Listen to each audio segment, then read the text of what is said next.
This is the Monday, March 13th, 2017 episode of The History Author Show. Visit our iHeartRadio channel or subscribe on iTunes to enjoy a brand new episode every Monday morning. Oh, New York ain't New York anymore.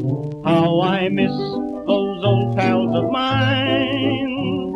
The sawdust is gone from the floor where we harmonize sweet Adeline. On the east side, west side, things ain't like before. There are tears in the eyes of the regular guys. Oh, New York ain't New York anymore.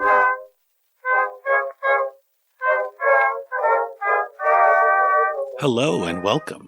I'm your host, Dean Karayanis, and this is the History Author Show on iHeartRadio. This week, we step into the Tardis and travel back to a time when the United Kingdom wasn't so united and faced a rebellion in the late 1600s. Leading this uprising to seize the crown is Charles II's illegitimate son, James Scott, the first Duke of Monmouth.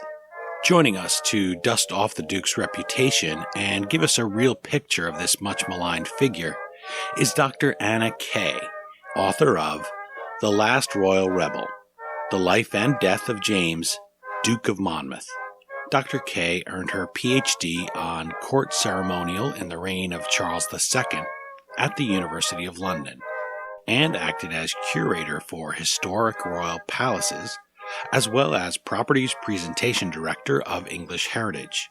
Today, she's director of the Landmark Trust, a charity that rescues and restores historic buildings and turns them into places for all of us to holiday among the memories and ghosts of the past. You can find them at Landmark Trust on Twitter and at landmarktrust.org.uk next time you're planning a one-of-a-kind vacation. You can learn more about our guest and her previous books at annakay.co.uk. That last name is spelled Keay. And she has a Twitter account too. It's at Anna Landmark. Okay, now that the old Tardis machine has reached the 6th of July, 1685, and the last battle fought on English soil, let's step out and meet the last royal rebel.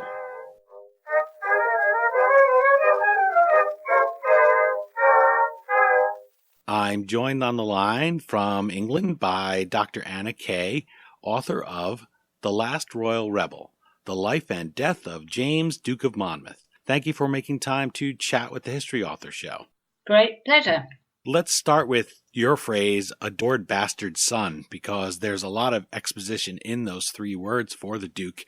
Which of those things, or what combination, drew you to decide you'd live as an author with James Scott for the 4 years it took you to write The Last Royal Rebel? Well, it's a really good question, isn't it? It's quite interesting about whether you could really put your finger on the point of genesis of any project.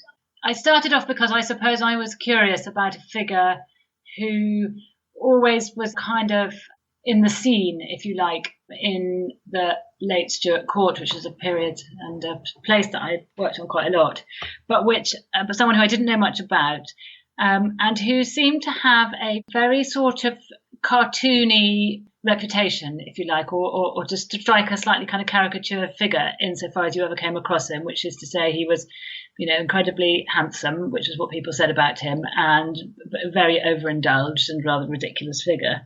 And I just sort of had a hunch that there was probably more to it than that. And I also had a hunch that somebody whose life was lived to quite a large degree in the court, which is a sort of an environment that doesn't tend to attract praise and honourable attributes in the way that you might do if your career was made on the battlefield or in the law courts or something. Somebody whose life was lived in the court tended to be somebody who would be considered to be probably a bit of a sycophant and, unnecessarily kind of concerned with clothing and perfume and curtsies and all that sort of stuff.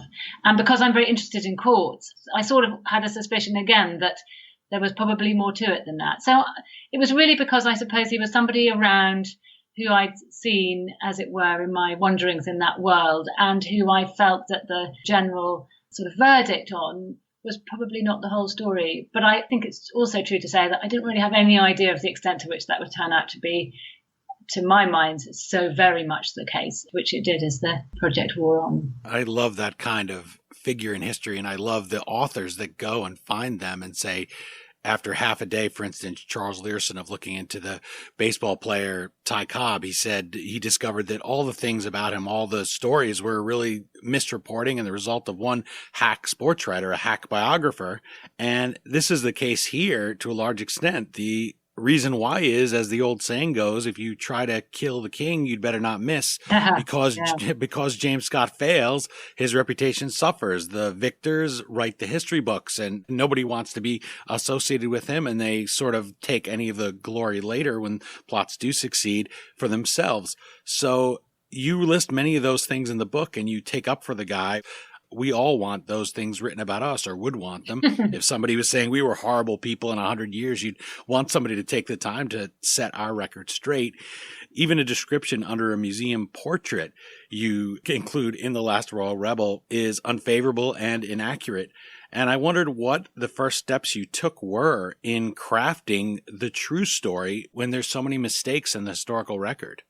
Well, I just did a very straightforward thing, which is really what I always do when I'm doing any kind of research, which is I set entirely to one side every secondary source that there was, all the kind of biographies such as they were and accounts of his life written afterwards. And I simply set out to read and to transcribe every single thing that I could find. And I think, well, I hope I found most of them. I'd like to think I'd found them all, that was said about him or by him in his lifetime. So what I wanted to do was to sort of separate entirely the judgment of later generations of people who didn't know him on him, and to sort of, a bit like if you're sort of boiling something down, boil off the bones of the truth, all the stuff which was other people's comments on him, which were born of something other than their own personal experience of him.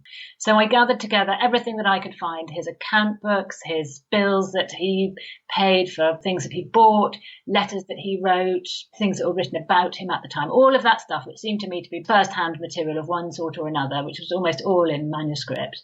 And I thought, if I can just gather together all of that, that will be sort of something like the sum of what there is to know about this person that survives from the period.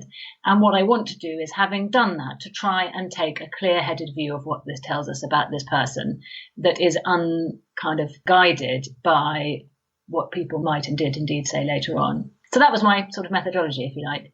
I also like that idea of going back to the primary sources. I think that that's an important aspect of historical research that we forget sometimes. A bad history book, as Charles Learson, who I just mentioned, of the Ty Cobb book, said, is a book that just quotes other books rather than go back to the beginning. And it reminds me of a Times of London quote I have here about your book. It says, "The strength of this admirable biography is that it makes the reader consider Monmouth from Monmouth's point of view, without the benefit of hindsight," unquote.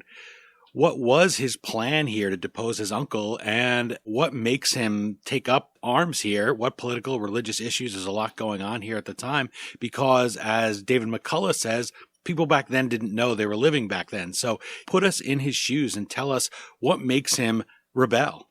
Well, it's a big question, but I think, at its root, the rebellion that Monmouth led, and of course, even in calling it a rebellion, it's a bit like calling an uprising a mutiny. Everyone's making a value judgment about it being a rebellion rather than a revolution.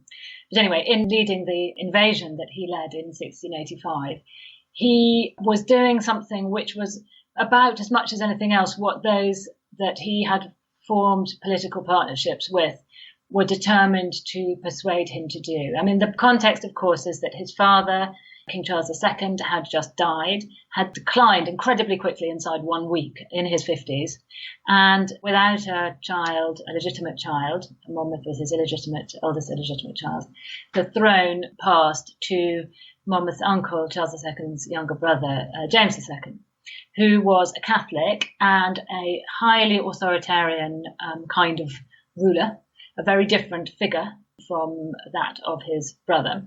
And there was in England a tremendously strong feeling that this was the kind of basically the end of civilization in Britain, because, of course, the popular experience of a Catholic with fairly kind of authoritarian views taking over was that of Mary Tudor the century before.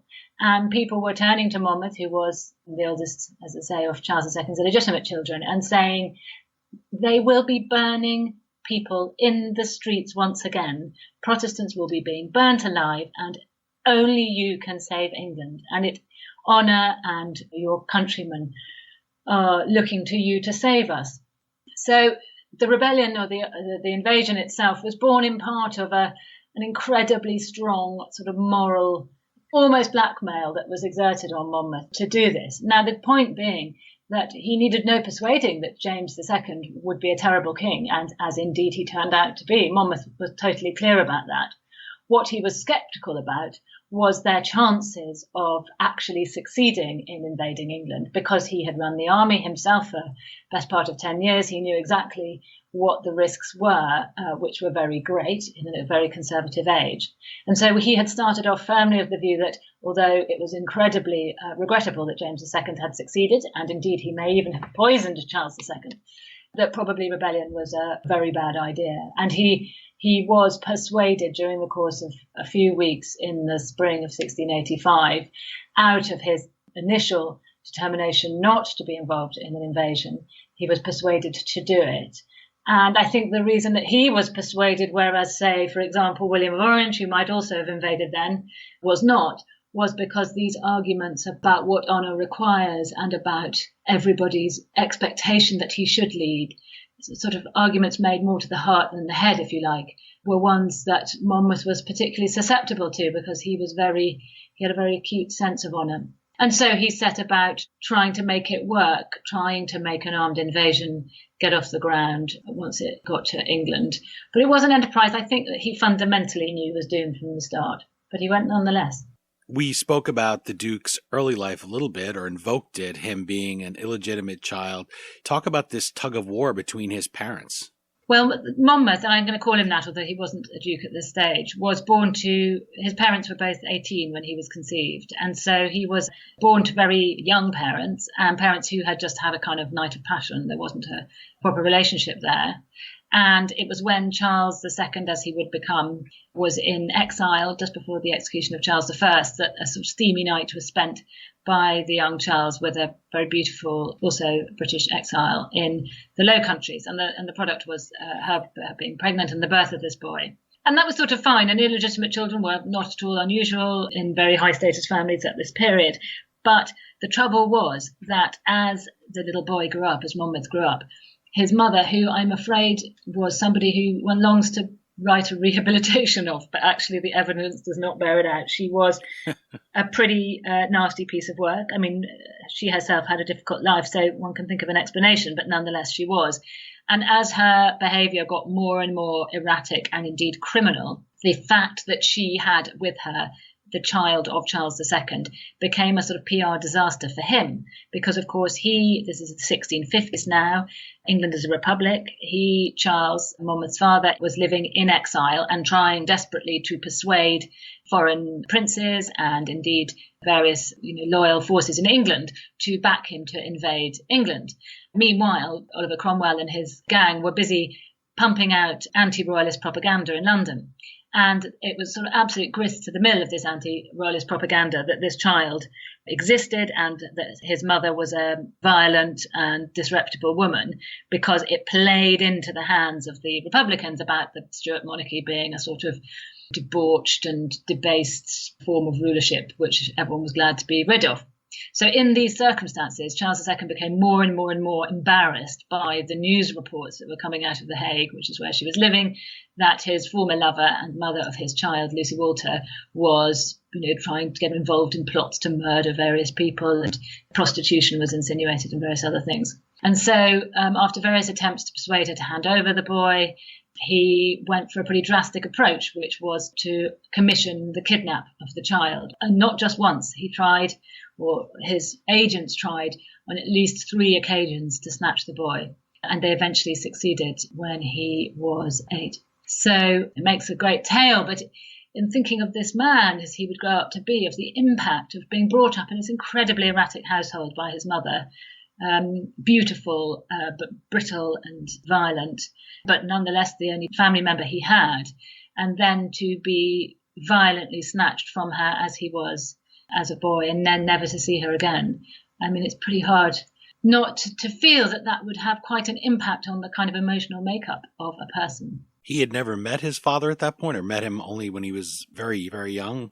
He met him a couple of times, once as a baby, which he wouldn't have remembered, and then again when he was about 7 years old. But very little is known about what happened at these meetings. Other than that, Charles II seems to have begun to form an idea that this was a child that he might take an interest in, but it wasn't an idea that would really gain any kind of mileage until he was a bit older. I mean, the kidnap was absolutely nothing to do with Charles II wanting Monmouth. He just wanted Lucy, Monmouth's mother, neutralised. And by removing the child, she just became another ne'er-do-well. She wasn't connected to him. And it would only be when Monmouth was about 13 that Charles II, as it were, re-met him. He had been given to one of Charles II's friends. He'd been put in his household and sort of become his guardian. And Charles II, literally on his way to Breda, where the deal would be done for the restoration of the monarchy, Charles II stopped with his friend in the household where Monmouth was lodged and spent a fortnight there. And that was the moment at which a connection was made between father and son that would become the sort of mainstay of certainly Monmouth's life and arguably of Charles II's as well. Currently here in New York City, the musical Hamilton is a smash hit on Broadway. And so Hamilton is in the air everywhere, Alexander Hamilton. And as I was reading The Last Royal Rebel, it occurred to me there were many sort of connections there, not only the being part of the monarchy, being a royalist, but Alexander Hamilton was also illegitimate. He was handsome and dashing. He was a military figure. He's born outside the country that he ends up coming to. He's not born in America. And so I thought of him trying to overthrow his own British king at the time. So for American listeners who are more familiar with Hamilton probably than any time since before he died, really, certainly in 200 years, what parallels might we find in their journeys from this real poverty with no father, being born illegitimate, but just really having a lot of talents? What do you think that they have in common, if you've thought about that at all? I don't feel qualified really to talk about Hamilton in any kind of, very scholarly way. I do think that being the son of a king is a different thing from being a talented person who, might have been born on the wrong side of the tracks in some sense and finds their way to greatness. I mean, had Monmouth not been Charles II's child, I do not think that he would have ended up in the situation that he was in by a long chalk. I mean, he was somebody who had great talents. He was an incredibly accomplished athlete, became a great leader of men and a soldier. He wasn't kind of naturally a political creature. He wasn't somebody who would have found his way to a senior position in the government, I don't think, had it not been for the fact that he was a member of the royal family. And so he was thrust into the centre of things from a young age and had in his relationship with his father this unbreakable bond. I mean, he's much more like a favourite of some description, somebody who, in a sense, although they have abilities, it's not necessarily their abilities that have taken them places. It is their relationship with the single powerful person. So one might think about the relationship, if you're a medievalist, between Piers Gaveston and Edward II, or between the Duke of Buckingham and James I. It's about love between somebody who is unassailably in charge and another person. And I think that was what Monmouth's, the sort of basis of his place at the heart of things was about that, which is in a sense what drew me to it so much, because it's the intersection between intensely personal human relationships of the sort one experiences in life with your spouse or your children or whatever, and these massive issues to do with nationhood and form of government and religious settlements and so on. So although in a sense there might be a superficial similarity, I think that the context is very different for these two, despite some of the similarities. It's significant to me that you say the royal aspect plays such a role, because I think reading it from my perspective, which is a reason people here in America can enjoy the book, it's not a lot about titles and things. It's a human story. And that's what jumped out at me is here's a rebel. Here's somebody who's kind of a reluctant warrior. That's what one of the reviewers says, is that you have a natural ability to craft a narrative here and to do dialogue and things. really an attractive person. You kind of find yourself rooting for him, even though you know from the subtitle that he's doomed.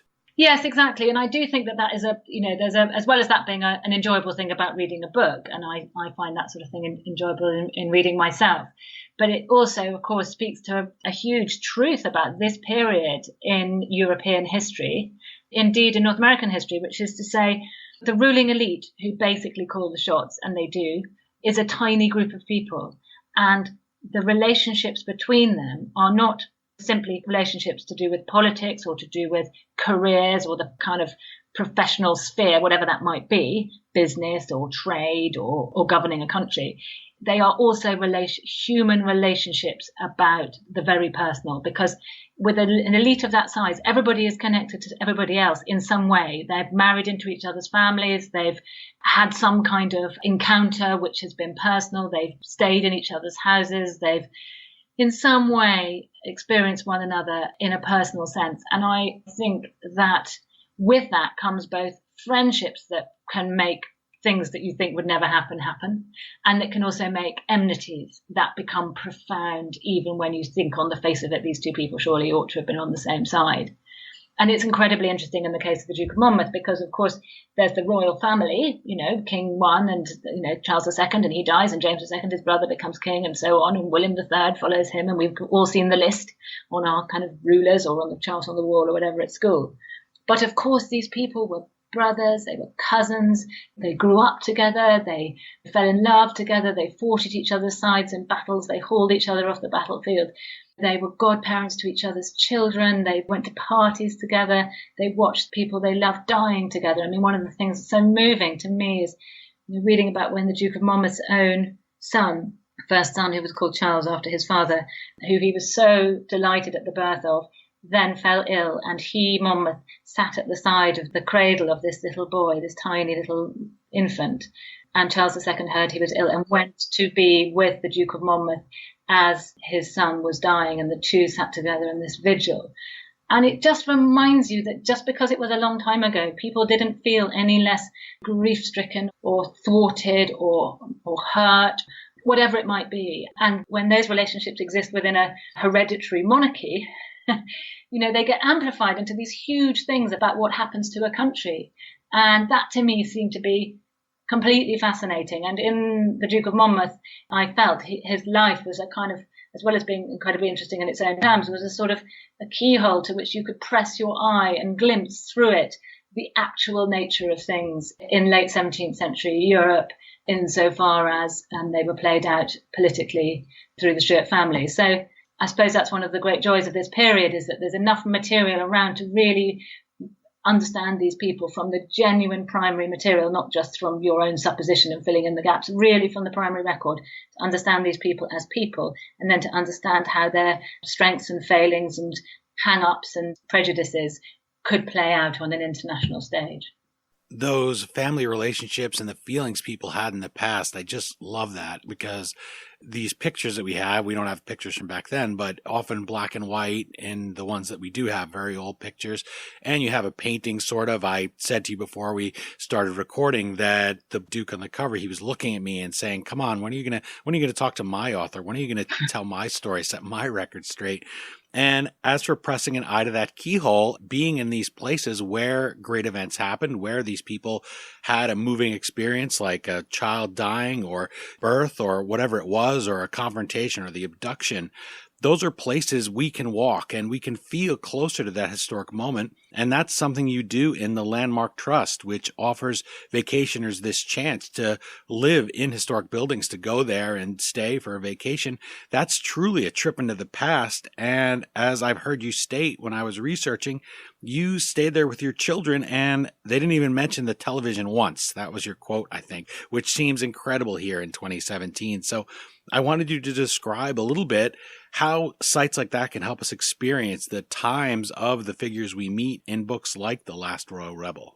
It's a very good question. Well, one of the things that's extraordinary about Great Britain, I think this probably applies to other contexts, but I'll talk about the world I know, is that although, of course, the past has gone and we will never see Queen Elizabeth I walking across our lawn or be able to witness the Mayflower sailing or whatever it is, amazingly, if we think of the past as a performance or like a movie or a play, although the drama itself, the characters themselves, the actors will never reappear on the stage, we do still have the stage. And that is an extraordinary and astonishing thing, which is to say the number of historic buildings, landscapes, environments that survive, which were there during the lives of our forefathers, is eye-watering. I'm sitting at my desk at the moment in Berkshire, which is just outside London, and I'm looking out on an absolutely beautiful 19th century fountain, and beyond it is a church that was built in 1348 when the Black Death was raging. And whilst I can't summon up the figures of the mid-14th century, I can see the world that they saw, and in so doing and considering that, you can almost touch the past, and indeed in a way you can touch the past, because I can put my hand on that wonderful church wall. So with that notion in mind, I'm lucky enough to run a wonderful charity that we have here in the UK called the Landmark Trust. And what we do is we take on wonderful old historic buildings, of which we have an amazing range here in the UK. We take on ones which have fallen on hard times for some reason, might be derelict or be imperiled. And we very carefully restore them. And then once we've restored them, they are places that you can rent for a week or part of a week or 2 weeks to stay in with your family. In so doing, you can kind of inhabit that past. It is absolutely wonderful, because what it means is that history and what happened in the past isn't something simply then something that you experience cerebrally, if you like, through reading about it or in some other way kind of fueling your brain and filling it with information about a subject. You can sleep in the space that, you know, whoever it be, a miller from the Middle Ages, a 18th century cotton mill worker, a lighthouse keeper, a castle squire, whatever it is. And you can see the building not exactly as they saw it, because, you know, you have beds and kitchens and bathrooms and things in these buildings, but very much to a degree as they saw it. And of course, that means that it's something which affects you visually, and the smell of the building, the quality of the light, all of those things which are not simply about the brain, but about your whole person. And it's completely wonderful. And it's a great way if you want to enjoy an experience of the past without it being rather didactic, you know, rather sort of something that you have to know your kings and queens and your presidents and your, dates and everything for. It's something which can simply be experiential. It's a great joy, and 50,000 people a year stay in our buildings. And if you come to the UK, rather than staying in a faceless international hotel, you could stay in a 18th century silk worker's house, or you could stay in John Betjeman's own flat, or you could stay in a castle. And that's what people do, and it's what I enjoy doing with my own family. As you quoted, it's something which transports you out of the modern world completely, really. And really, they're not dying for TV or for the smartphone or anything else. They're really into it. Yeah, I mean, I'm not sure my children are completely typical insofar as they don't have an iPad and they don't really watch television anyway. But I know that one of the things that people really enjoy about staying in our buildings is that we very deliberately dial down all of that stuff. And in a world where people spend their entire lives glued to their phones, and I do too, I'm not immune to this, actually to be in an environment where you light the fire, you light the candles, your dog, if you've got one, can lie down in front of the fire, and you can play cards or read books or play games. And it's about doing that together as a group. It's just such a tonic, and it makes your heart leap to remember that sort of time spent together is possible. The website, by the way, is landmarktrust.org.uk, and you can follow them at Landmark Trust on Twitter. My guest is Dr. Anna Keay. She's the author of The Last Royal Rebel, The Life and Death of James, Duke of Monmouth. You can visit her online at annakay.co.uk and on Twitter at Anna Landmark. That last name is Keay. The UK Telegraph writes, quote, Anna Keay has written a superb biography which paints a vivid picture of the times and of her subject. She has an instinctive feel for character and place and combines elegant prose with a novelistic gift for narrative. Above all, she has rescued this much traduced and forgotten royal rebel from the backwaters and set him once more at the center of one of Britain's great historical whirlpools, unquote. I want to focus on the Telegraph's description of your instinct, something I mentioned before about this idea of building a narrative. This is not dry history. It's a compelling figure. As someone with so many academic accomplishments, I wonder how you ensure that The Last Royal Rebel appeals to contemporary readers who maybe never sat in a formal history class.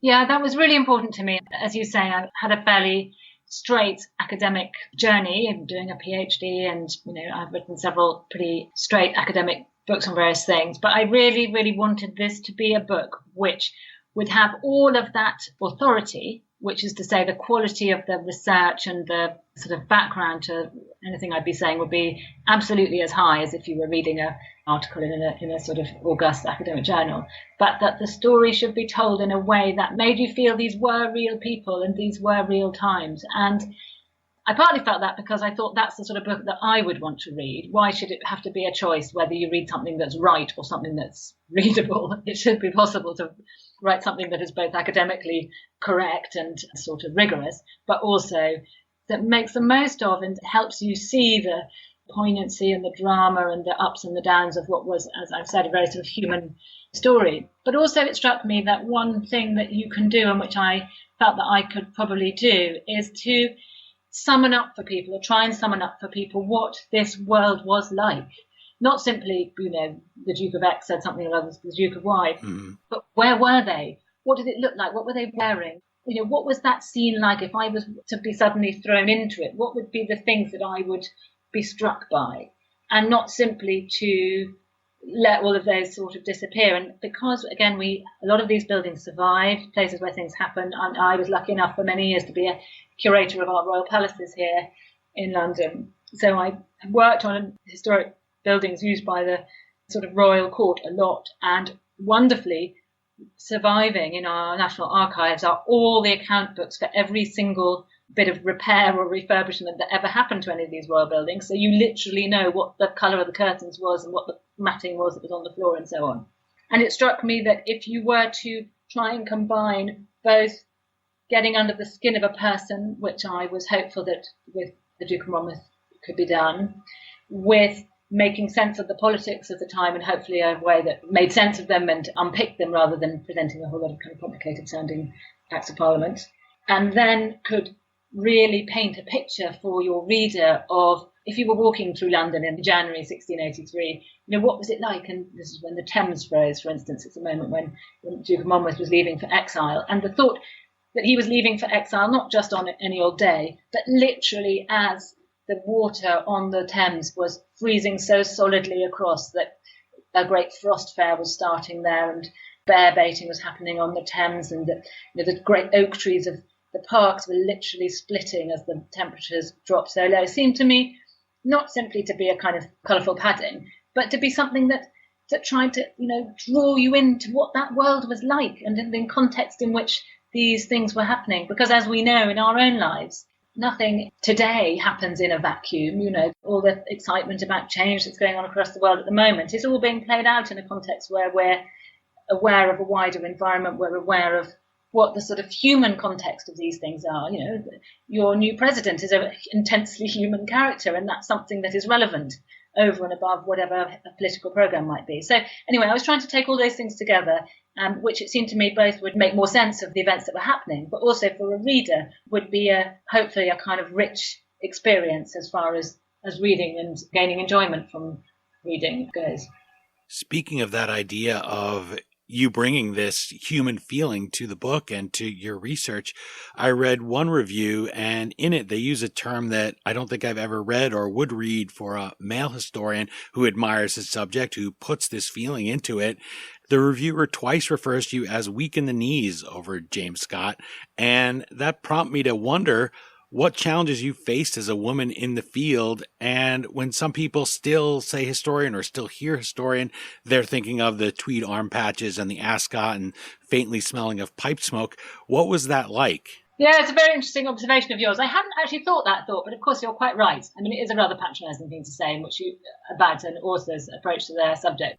I think that, I think I'm pleased that people read the book. And I sort of felt about that I felt that there was a genuine, putting aside the sort of the sexist language of it, I thought that the reviewer made an interesting point which made me reflect, which is to say, do you and did I as a biographer fall the risk of becoming so absorbed by your subject that, a bit like a child or something, you start only being able to see their virtues and find all sorts of convenient excuses for their vices?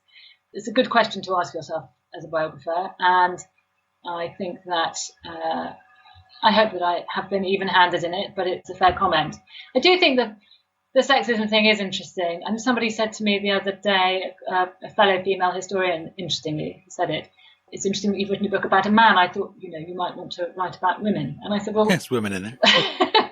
You have to be a soldier to write about war? Do you have to be of a particular ethnicity to write about that? Do you have to be French to write about France?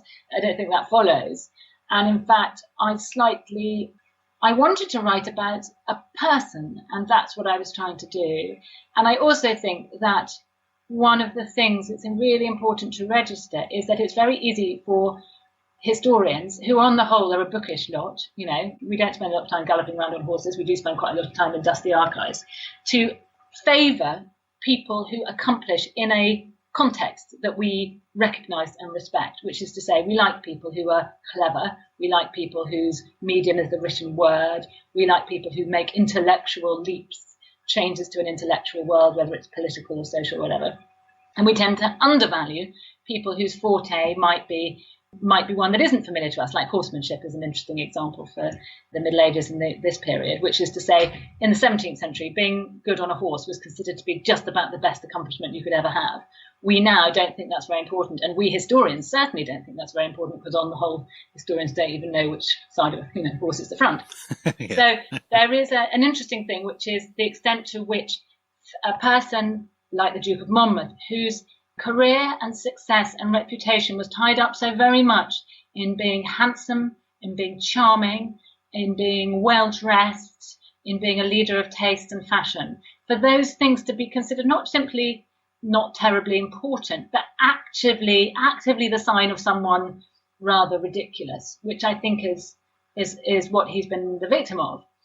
I think that's a very dangerous thing and something we have to really recognise. So in then writing a book about somebody, which I was trying to do, which tries to not to sort of apologise for the fact that everyone said the Duke of Monmouth was terribly good looking, or to dismiss it as being relevant, but to say it was incredibly relevant because he was a celebrity. Mm-hmm. And part, as we know, we must know that of all people, part of the appeal and the charisma and the power of celebrities is the extent to which we want to gaze on them, because it gives us such fulfilment to do that. So all of which is rather a long way of saying that I think that probably that reviewer, in talking about the weak at the knees thing, was reflecting the extent to which I talk about him being handsome and so on, which I was saying not so much because, I think he's so handsome. I mean, I've never met him. I can only see him through the eyes of his contemporaries, really. And it was their view that he was all these things, which was such an important part of the cocktail, which made him famous at the time, and crucially made ordinary people who lived very challenging lives, being weavers or farmers in the West Country of England, rise up and take up arms to support him, because he had a charisma for them which was enough to compel them to do that. So I don't think it's just a kind of girlish crush, I think, and believe it's about identifying the makeup of a person's success or power. We shouldn't forget, I'm thinking as you're speaking about him being handsome, this is a time people will be running around with smallpox scars on their faces and not a lot of great dentistry out there. So it would be significant if you were somebody that came through a town, or somebody especially who's trying to lead a rebellion here, and you're a compelling figure. They talk about Washington being so much taller than everyone and how well he could dance. It is significant. And as you spoke about that there, about that you didn't think of it, the angle of being a woman, I thought of Margaret Thatcher saying when they asked her what it felt like to be a female prime minister, that I have never experienced the alternative. So it's not as if you're constantly thinking of it while you're doing the research. And in the book, by the way, people who say, why wouldn't you write about women? Certainly there are women in there. The Duke's life, he has romantic liaisons. What was that like to dig up those stories? Were those easy to find, the women? Did people also record them at the time, or were those whole other sources? No, I mean, as I say, my technique was to capture everything that I could about him, which ranges from the pretty dry, how he ran various departments that he was responsible for and his military tactics, to the very, very personal, which is his relationship with his family, his lovers, his wife, and so on. And because he was a famous person, people wrote about him at the time, number one. Number two, because he was involved in this great rebellion, lots of things were kept which might otherwise, I suppose, have decayed away over time in the way of letters and all that kind of thing. There are pretty good sources there, not at all complete. I mean, we know he had 4 illegitimate children himself with somebody called Eleanor Needham, who was his mistress in the 1670s. And she's a very shadowy figure. I don't know a great deal about her. She was a beauty. Her sister was also a sort of prominent beauty of the time. But, I didn't get inside that relationship as a personal relationship, except that it didn't seem to hold his interest for very long, or at least beyond the kind of physical. However, he had been married as a child. He was 12 when he was betrothed to his wife, because she was a great heiress, and it was a tactical marriage organised by his father, so he would bring him a lot of money. And he had a very difficult relationship with his wife, which in itself is a very interesting thing to learn about, and which you can read in their correspondence and in references made to it by other people at the time. These two, who had been put together as children, as I say, and never developed even really a friendship, let alone anything more profound. But, they had a number of children, and she amazingly lived on for several decades after his death. But the thing that was very striking was that after having played the field a great deal, and this was a time of tremendous promiscuity amongst the ruling elite, Charles II kind of led from the front with this, the Duke of Monmouth did properly fall in love, which was a fascinating thing when he was in his 30s. After many affairs, he then fell in love with somebody called Henrietta Wentworth, who was a young noblewoman. And one of the most moving parts of writing this book was that when he was mounting the scaffold for his execution, which was the fate that befell him after the rebellion was put down, the thing he wanted to do, and he did on the scaffold, was very straightforward, which was to declare to everybody there that his relationship with this woman, Henrietta Wentworth, was not sinful, was not adulterous, but was, they believed, in the eyes of God, a marriage in anything other than a sort of technical sense. And because he refused in the night before his execution to declare his relationship with her to be a sinful relationship, he was refused communion by the churchmen who were to attend on him, which if you're as I'm sure many of your listeners will be, if you are a Christian, the idea of meeting your death without going through the cleansing process of confronting your sins and so on through the act of communion, then that's a very, very bad thing indeed. But he was so absolutely determined that her honour and her reputation should be safeguarded that he remained resolved that he would go without communion. And it's incredibly moving. And you feel a sense of the reality of people's lives in the past when you get that close to a relationship. And of course, he was a very unusual person, son of a king and member of the sort of highest elite. But, relationships were, of course, as strong between people at any status, but we know much less about them. So to me, the sense of him standing there and his devotion to her was incredibly powerful, and one that I think also speaks of his strength of character in an almost unbearable set of circumstances.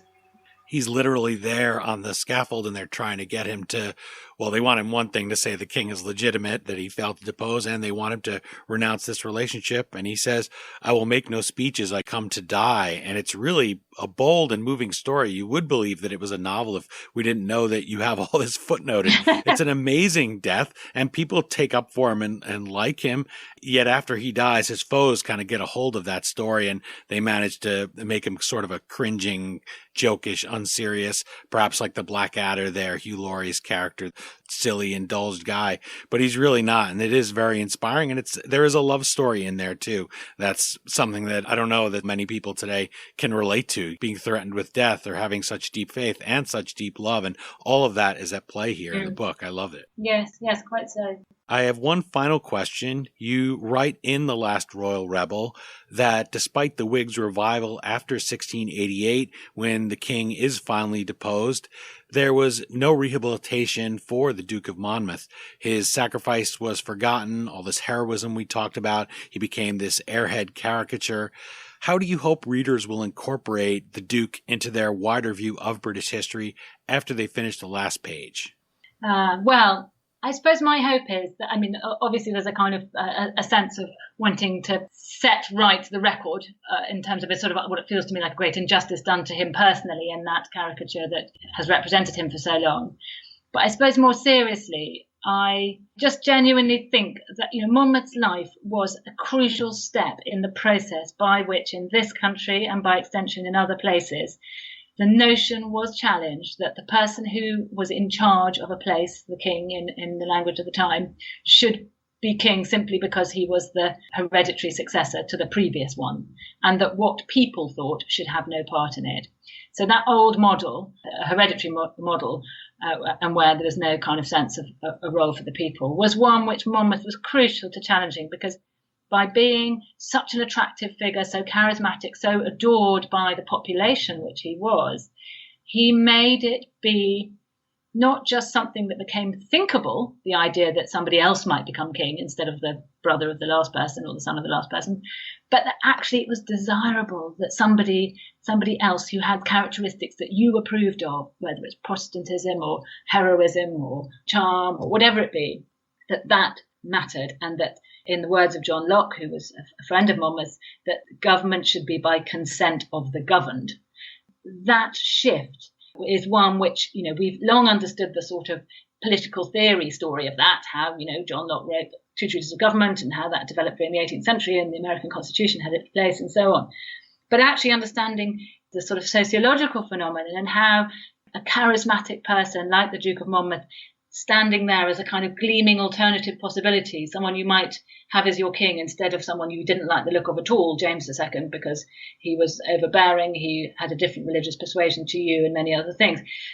That's a really important shift. It's, if you like, the great change in the whole construct of power in the West over the last 500 years. What I would love to feel is that in reading this book, as well as enjoying it and coming away with a sort of more favourable, more balanced view of Monmouth, that people would also enjoy and gain something from seeing how, in a movement becoming popular, a movement that said, we want to have a say in who's our king, this man, this very unusual man, how important he was to that, and how without him things might have turned out completely differently, and to remind us of the significance of people whose métier, whose language is not necessarily the straight political, the standing at the podium, but who are influential in other spheres, as I think he was crucially. And the Glorious Revolution, the beginning of our sort of modern form of government, which was essentially the supremacy of Parliament, when you boil it down, was something that came to pass here shortly after Monmouth's death, or began shortly after Monmouth's death, in no small part because of his role in making an alternative way of doing things seem desirable. Well, Dr. Anna Keay, author of The Last Royal Rebel and director of the Landmark Trust, thank you for joining us to set the record straight on the Duke of Monmouth. I know I enjoyed meeting him. I hope he'll stare at me in a different way here now from the book cover. I was just looking over at the bookshelf there where he's looking at me saying, did I do a good job? And did Dr. Keay do a good job? I think he's pleased with us. I wish you the best of luck with the book and the Landmark Trust. I look forward to being able to stay in one of your sites someday. That's a great opportunity to live in history. Wonderful. It's been an enormous pleasure. Thank you.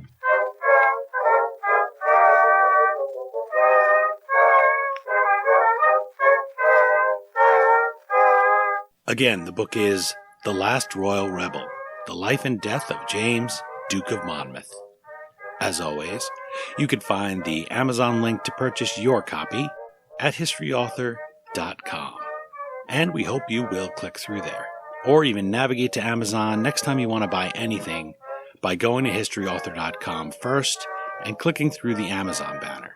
I know it's a couple extra clicks, but for every time you do that, Amazon.com gives us a small percentage of every dollar you spend at no additional charge in your shopping cart. Once again, thanks to Dr. Anna Keay for her time and for introducing us to this fascinating man who made the last real challenge to the British Crown. Please visit today's guest at annakay.co.uk. That last name is Keay. You can also follow her on Twitter at Anna Landmark. And you can check out the Landmark Trust online at landmarktrust.org.uk or at Landmark Trust on Twitter. And you can find us online on Twitter at HistoryDean or Facebook.com/HistoryAuthor. That's it for this installment of the History Author Show. I hope you'll join us for next Monday's all-new interview right here on iHeartRadio. Or if iTunes is your thing, please take a minute to leave us a review. Well, until our next trip into the past together, thanks so much for time traveling with us today, and have a great week.